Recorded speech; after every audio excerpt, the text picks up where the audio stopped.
Au fil de l'eau, ils se dévoilent à nous, le plus souvent lorsque le temps nous fait tourment à l'heure du réchauffement climatique. Démasqués par les phénomènes d'érosion et de submersion, des déchets d'après-guerre refont ainsi surface sur le littoral français. Il y a eu des millions de tonnes qui ont été mises dans des centaines de décharges littorales. En Normandie, 19 sites ont été retenus dans le cadre du plan national visant à résorber les anciennes décharges, 11 dans la Manche, 7 en Seine-Maritime, une dans le Calvados. K1, K.A., sur un parterre de galets ramenés par la mer, nous emboîtons le pas du premier magistrat de Grand-Camésie, petite station balnéaire du littoral calvadosien. Ça apparaît par tranche, à chaque girée, coup de tempête. Donc à partir de là, c'est une zone qui est extrêmement sensible. En ce jour de novembre 2024, Gérard Poissonnière est d'humeur monotone à l'image du temps, objet de toutes ses préoccupations, depuis la découverte au cours d'un hiver rugueux d'une ancienne décharge d'après-guerre. Sur la commune, il y a 5 décharges. Celle-ci, on va dire, bien entendu, a une situation bien particulière parce qu'elle est au bord de mer. Son origine, en fin de compte, très probablement est liée à des cratères, on va dire, de bombes.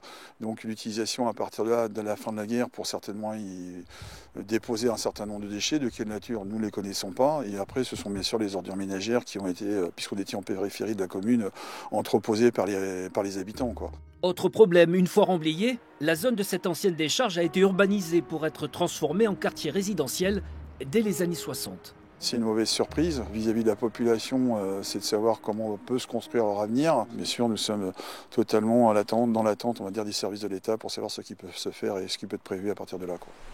Une série de dépressions et de gros coefs de marée plus tard, les courbes de la décharge de Grand-Camésie ont bien changé.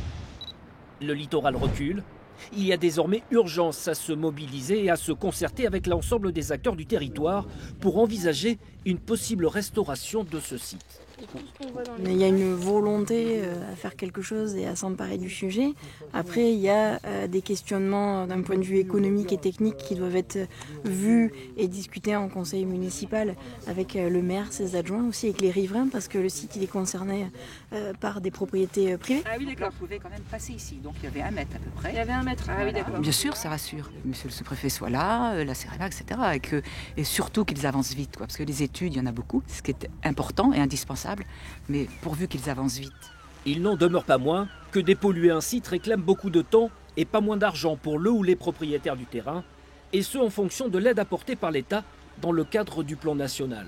C'est bien sûr des coûts envisagés qui sont à la mesure de ce que ça doit être. D'abord la phase d'étude qu'on a bien comprise, qui va être devant nous, et puis après les travaux engagés. Donc faut-il savoir si la collectivité, j'espère bien, sera en mesure bien sûr d'apporter sa juste contribution dans le sens de résoudre ce problème-là le plus rapidement possible. Pour mener à bien un chantier de résorption, nous verrons qu'il faut selon les cas entre 4 à 5 ans, sans compter plusieurs centaines de milliers d'euros, afin de boucler le financement.